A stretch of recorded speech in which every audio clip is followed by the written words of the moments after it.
You are listening to the Health and Wellness Connection podcast, the #1 wellness podcast designed to provide the latest information to help you achieve your health and wellness goals. Our show features exciting guests, the latest in medical research, and in-depth discussions in current trends on weight loss, nutrition, and fitness. No matter what your interest, the Health and Wellness podcast has you covered. And now, presenting your illustrious host, Dr. Barry, MD.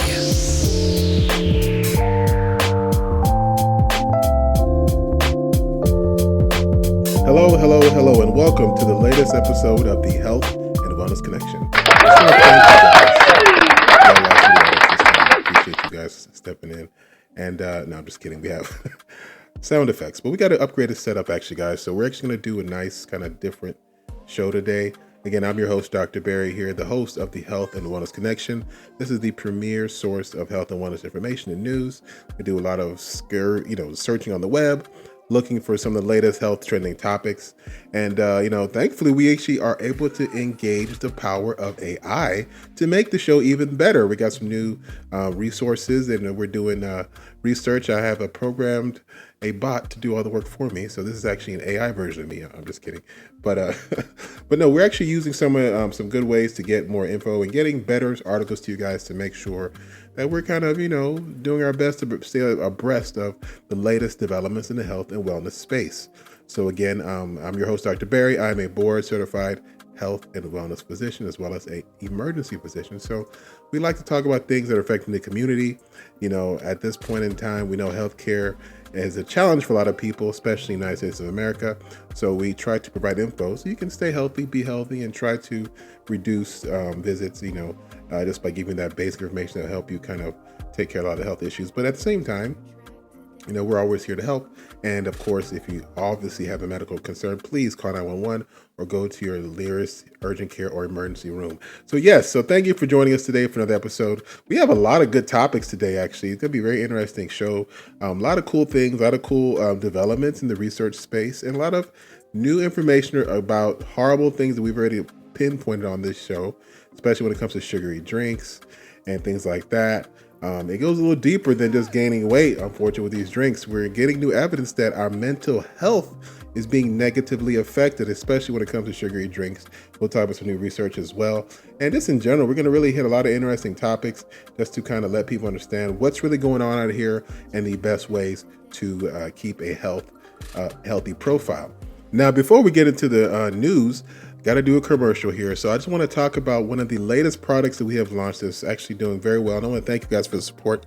And that is for our body butter. Specifically, it's called Dr. Barry's Body Butter. We have a cocoa butter preparation as well as a shea butter preparation. All the ingredients are naturally sourced. The main ingredients are sourced direct from West Africa. We have a lot of, again, healthy, natural ingredients we place into this butter. It's designed to really give you maximum moisturization, no artificial ingredients, all natural. And it's beginning rave reviews, and I just want to thank you guys for the support. But if you want to purchase your own product today, check out our website, www.naturally.africa. Again, www.naturally.africa. Again, this is for people in the United States, Canada, Mexico. We'll deliver direct to your home. Just go on the website. You can order online. Very seamless, very easy. And then, of course, you'll have some of this new body butter that I think is really good stuff. And, of course, for the show, if you want to contact me, feel free to reach out to me at email, drbarryhealth@gmail.com. Also on Instagram at drbarrymd, as well as TikTok, Dr. Barry Wellness 1.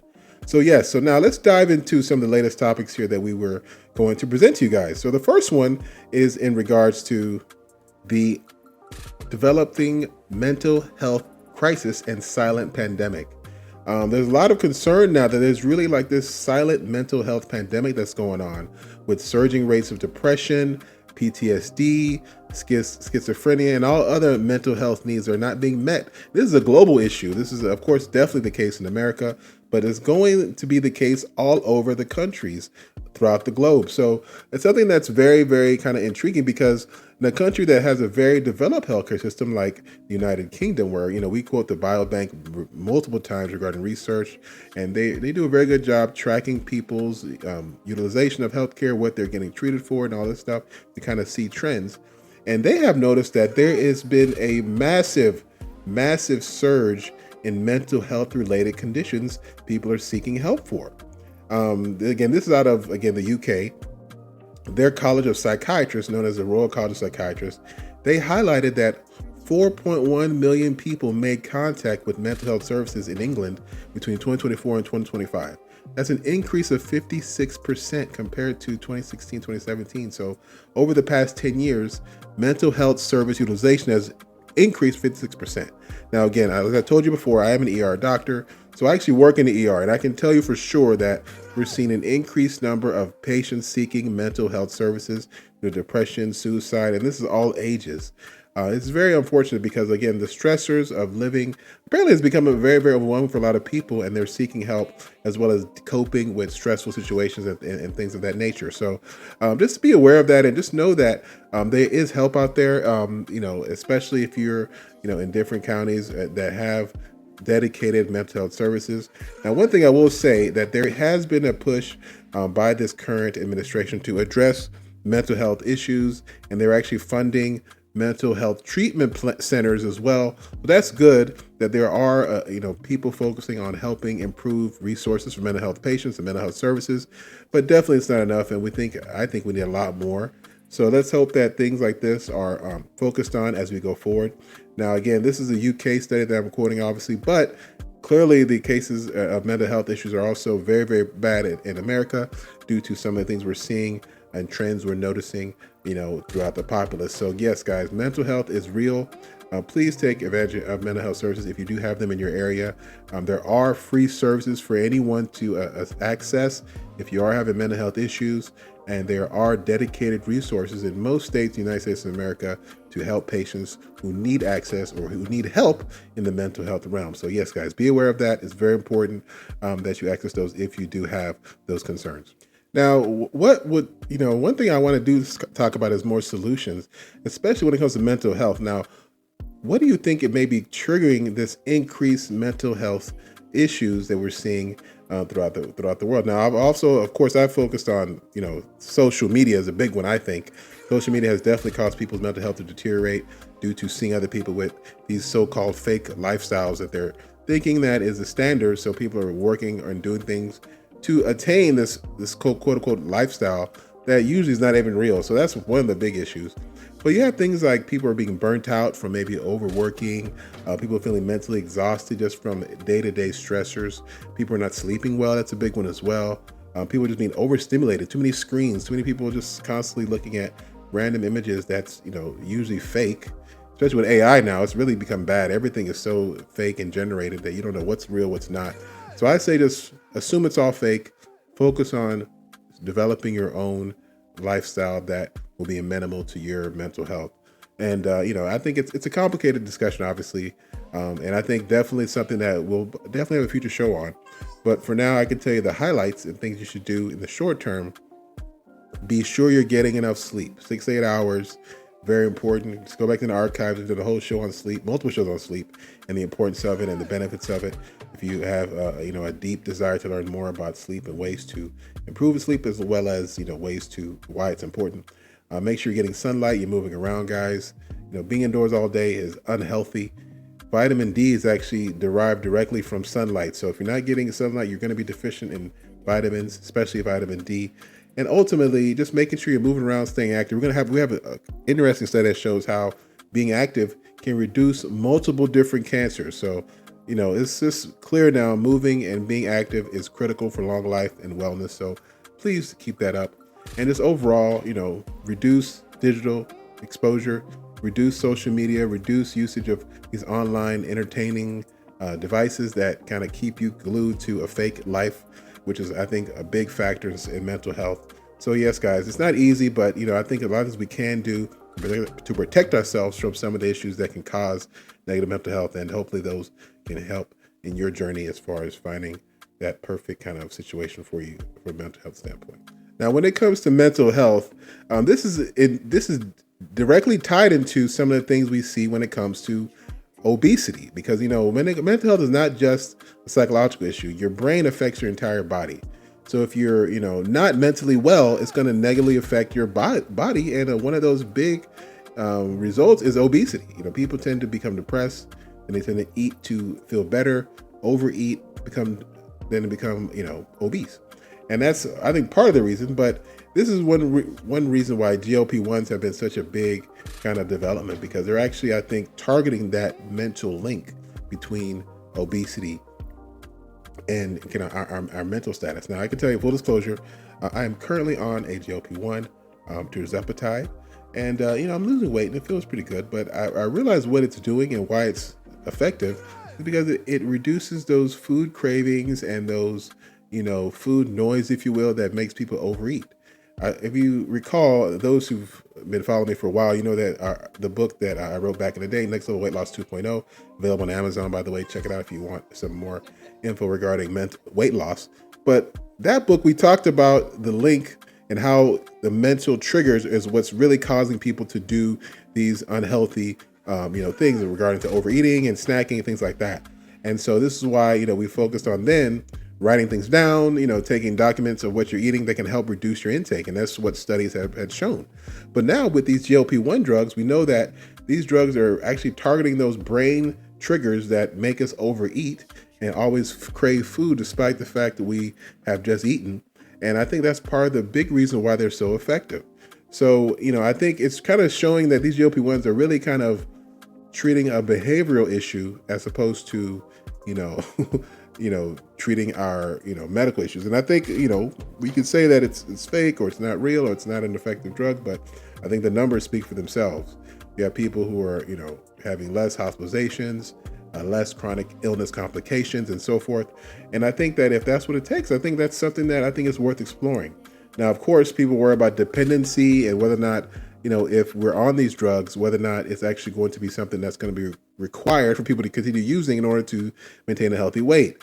And I think this is why these drugs can be helpful as far as getting people to train themselves to reduce those cravings, reduce food noise, and kind of work on, reducing those food-linked, negative behaviors like emotional eating and all the different things we see when people, tend to use food as a coping mechanism.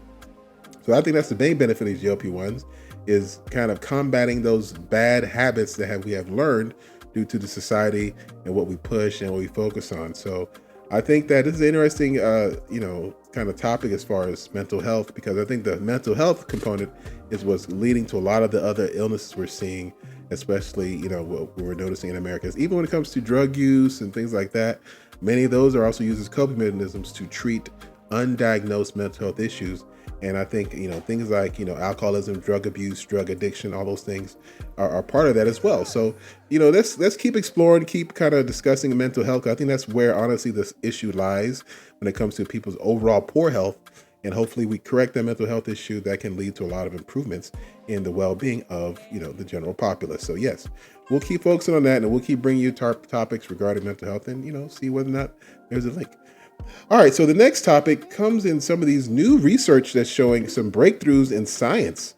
There's some new actual technology that's showing that these new generation vaccines that are on the horizon are going to be very specific. There's one specific study that came out regarding HPV. HPV vaccine is something that's been around for a long time.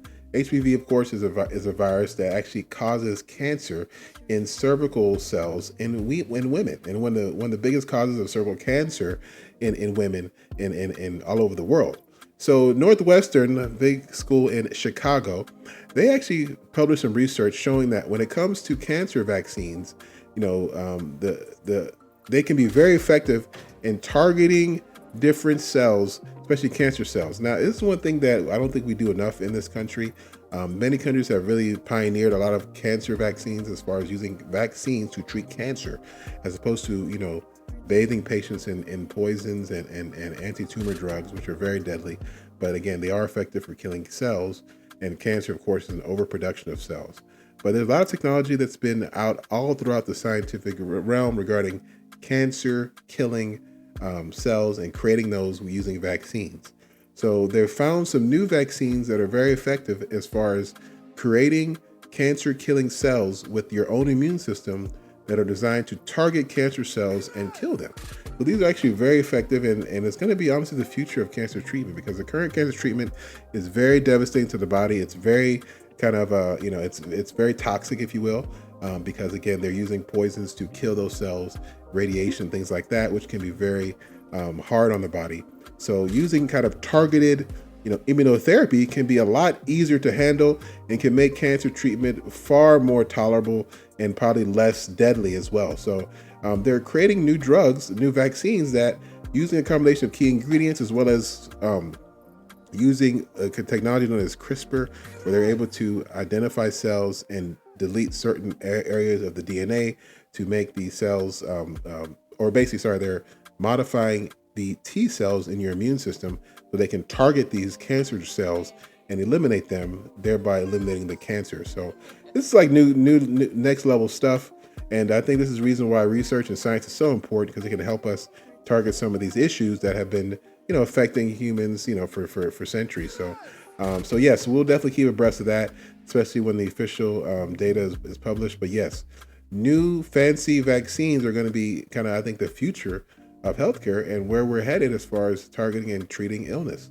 So some people are saying this is maybe the era of programmable medicine, where they're already using this CRISPR technology to, select for different genes for newborns, and that's an ethical issue too. I mean, is that really what we should be doing? Kind of, because everyone's going to start selecting certain kind of phenotype based on a popular actor or some silly, how people are. So I think this could be a bad thing, but it is interesting how we can create now treatments that are very, very targeted and based on kind of DNA analysis versus just general kind of generic treatments. So interesting. So yes, guys. So let's talk about maybe how lifestyle factors are playing a big role in our overall brain chemistry and behavior. Now we talked about how food and sugar can negatively affect our waistlines, can make us gain weight, can cause diabetes. But now we're seeing that sugar can be directly tied to mood fluctuations. So it's believed that there's new studies showing that sugar and excess consumption of sugar can lead to increased levels of anxiety. This actually was found in adolescents, teenagers and so forth. And this is very interesting because it came out recently, and it talked about how they looked at multiple different studies that found that energy-dense, nutrient-poor drinks like sodas, energy drinks, sweetened coffees, things like that, they are tied to the rising trend of anxiety disorders in young people. We know, people are getting more and more anxious. You see the levels of treatment is rising amongst kids, as much as everyone really, but this study targeted kids or adolescents, I should say. And they found that teenagers who drank high levels of high sugar drinks were having increased levels of anxiety. So, and this is, again, everything sugary, from sodas, energy drinks, sweetened juices, flavored milks, even sweetened teas and coffees. And so it just shows that, food and the brain is linked in multiple different ways. If you're drinking too much sugar, it can actually has a negative effect on brain chemistry, which can lead to things like anxiety attacks, things like that. Again, as an ER doctor, I see a lot of young people coming in with anxiety-related issues, having anxiety spells, anxiousness, things like that. And it's definitely, I think, something that may not have been well known, but I'm pretty sure that with all this data coming out, we have no choice but to see that this is a real thing. And it's really, they found that drinks that are low in nutrients are the main culprits here, and high in sugar, low in nutrients. So yeah, interesting study. Let's talk about some of the details. So this study comes out of the University of Bournemouth in England, and they did what was called a meta-analysis, where they looked at multiple different studies looking at sugar and mental health. And this is kind of what we call a meta-analysis, where they look at different studies and they compile all the data. And they found that when they looked at all the studies, it was very clear that anxiety disorders were, number one of the leading causes of mental distress amongst young people. So that's always an issue there. And they realized that those who had more likelihood of having these anxiety disorders were also very, they consumed a lot of sugary drinks. So they found that in those who reduced sugary drinks were having reduced anxiety-related episodes. So that's one thing that I think is not talked about enough. Sugary drinks. We've talked about sugary drinks ad nauseum and how bad they are forever. Go back and look at the archives. Tons of shows telling you the dangers. Then, though, we focus more on calorie consumption and increase, weight gain from them. But now it's clear that these affect your mental health. So sugar is just poison, guys. It causes inflammation. It's just not really the best. Try to reduce as much of it as you can. And this study is another example of, why sugar and too much consumption of it can cause a lot of issues. All right, guys. So the next topic looks at ultra-processed foods. This came out last week, actually. It said ultra-processed foods are linked to 40% higher risk of heart attack and stroke. I know we've talked about ultra-processed foods at length as well. Ultra-processed foods are extremely dangerous stuff. Again, these are the heavily altered industrial products that have added fats, sugars, starches, salts, and chemical additives like emulsifiers. Examples include like sodas, packaged snacks, processed meats. And unfortunately, when they process these foods, they take a lot of the natural nutrients out. They put a lot of preservatives in, a lot of coloring agents, a lot of things that forever chemicals, things like that. And unfortunately, in America, we eat a lot of ultra-processed foods. It's believed that about 60% of the average adult diet in the United States is ultra-processed foods, and the kids are about 70%. So this stuff is killing us, causing obesity. Now it's shown that we have markedly increased rates of cardiovascular disease due to ultra-processed food consumption. So, what's going on and where was it discovered? Well, they did some researchers out of Florida Atlantic University. They looked at, different studies regarding processed food consumption. They actually looked at the U.S. National Health and Nutrition Examination Survey, which is, again, a big data bank that looks at patients and their behaviors and their activities. And they found that they looked at a sample of about almost 5,000 people, or 4,787 people exactly. They showed that those who had the highest intake of ultra-processed foods had a significant and clinically important 47% higher risk of cardiovascular disease. So, ultra-processed foods are just poison, basically, and it's causing inflammation. That inflammation is what's leading to cardiovascular disease because it causes the blood vessels to be inflamed. You have plaque deposition from the inflammation, and it literally is it's terrible stuff. It's actually on the same level as tobacco and smoking. So if you're a smoker, and we know that can increase your risk for cardiovascular disease, but now it's believed that ultra-processed foods are but just as bad as smoking. What I tell people is if you're doing excessive consumption of ultra-processed foods, you're basically a crackhead, in the sense that crack cocaine is known to destroy the cardiovascular system. Ultra-processed foods isn't too far behind it. So it's just the reality is that you have to look at reducing ultra-processed food consumption. Of course, we talk about whole foods. Go in the middle of the aisle. You want fruits, veggies. You're cutting up groceries. When you're going to go shopping, you shouldn't be buying everything boxed and sealed and prepackaged. You should be buying raw foods, things that are just naturally, in their natural form.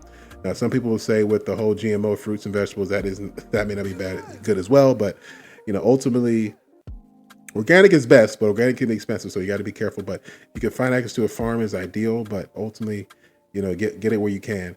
And just focus on whole foods, guys. A lot of grains, a lot of fiber. Whole food source is going to be ideal. Again, ultra-processed foods, try to avoid them best you can. All right, so another study came out looking at intermittent fasting and comparing it to, standard dieting, calorie restriction, things like that. And, intermittent fasting is pretty popular. We talk about a lot on this show, and I think it's a very effective way.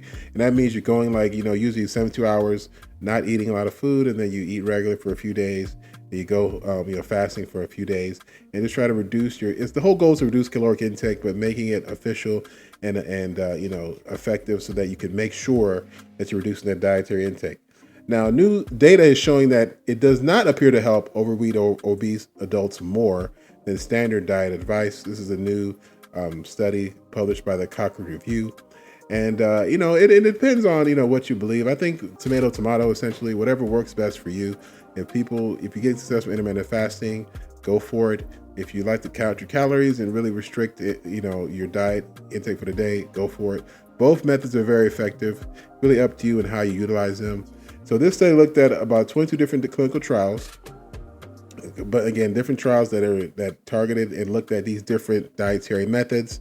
And they found that, looking at these different trials, and the trials had a total of about 2,000 people, and these are like trials that are conducted all over the globe. And they found that out of these 2,000 people that they looked at, and they compared those who did the intermittent fasting route to those who just did dietary restriction using caloric counting and so forth. And they found that the results are about equal. So, I know intermittent fasting is on the social media, it's very popular, all the celebrities doing it, and it works, so no question. I think that, ultimately you got to focus on what works for you. If you can count calories and eat daily, I like eating regularly, but just counting calories personally. But again, intermittent fasting can be very effective as well because it helps keep those calorie consumption down overall. And we know weight loss is something that you have to kind of incorporate as a regular dietary behavioral pattern. If you do something for like a couple weeks to stop, it's not going to do really a whole lot for you long term. Something you can do regularly is going to be ideal. All right, guys. So new scientific breakthrough shows that Viagra and shingles vaccine may be very effective in helping reduce Alzheimer's. So we know Alzheimer's is one of those illnesses that's considered a devastating illness because it actually attacks the nerves and it affects brain function and mobility. And this makes, people just really bedbound. It was believed that Jesse Jackson, who recently passed, a civil rights hero and someone who's well known in America for fighting for civil rights, it's believed that he actually had Alzheimer's, but that was initially believed, It actually believed that he died from a more serious, kind of complicated variant, more rare neurological disorder that mimics Alzheimer's, and that condition is known as PSP, or progressive supranuclear palsy. So, we'll talk about Jesse Jackson shortly, but regarding this new development. So either way, Alzheimer's is a disease that results in nerve destruction due to buildup of harmful proteins. And it's believed that some old drugs that have found new purpose are actually going to be potentially helpful in treating Alzheimer's disease. And this is actually developed because a group of high-level dementia specialists, neurologists, and things like that, they came together and came up with different drugs that they believe could be helpful based on how they affect the immune system. It's believed that the immune system changing is actually what caused Alzheimer's, because it's believed that the body is actually attacking the different cells, especially in the nervous system and so forth, that leads to this illness. And so remember we talked about this last week regarding some belief that GLP-1s could be beneficial, but the initial studies aren't showing any promise in that regard. But studies have shown promise for different drugs, specifically the shingles vaccine, which is believed to be effective in helping reduce development of Alzheimer's, Viagra or sildenafil, which is again approved for treating erectile dysfunction in men, but it's believed that it could be actually very effective in reducing Alzheimer's. Now again, sildenafil is a blood pressure lowering agent, and it also helps promote blood flow.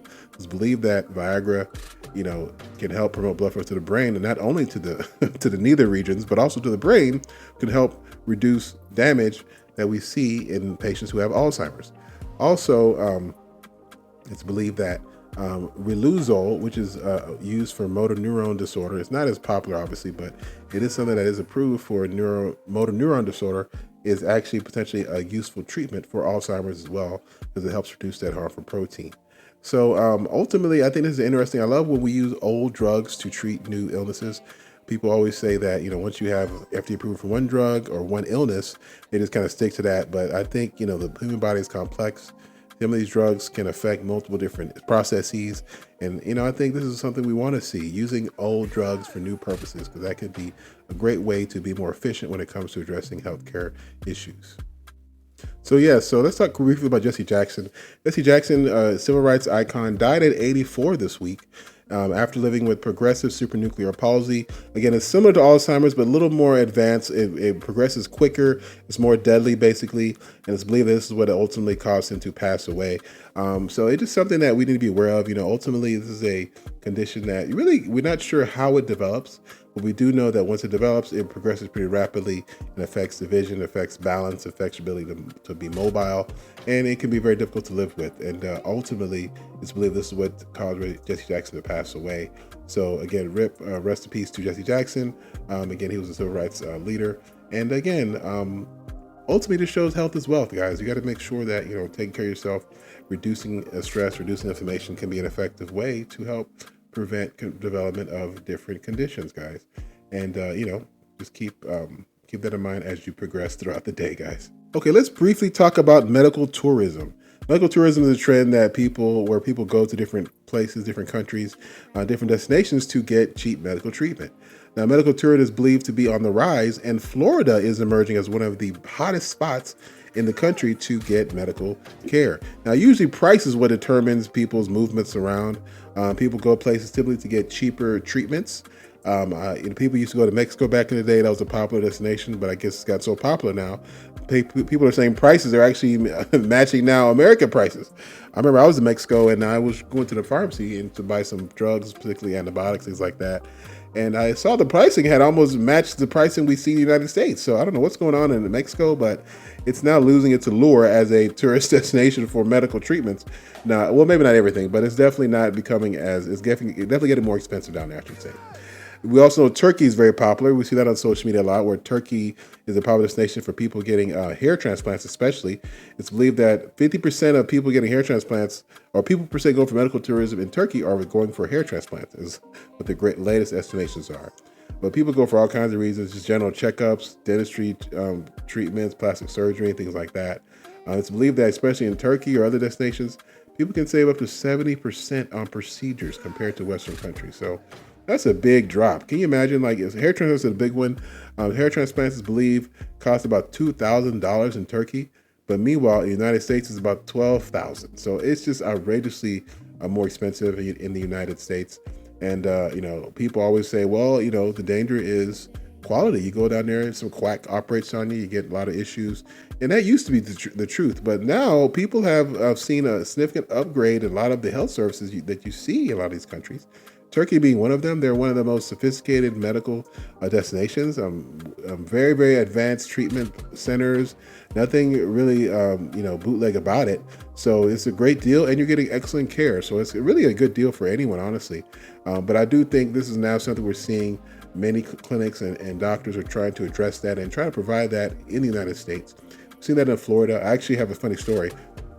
One of my good buddies, he was a surgeon.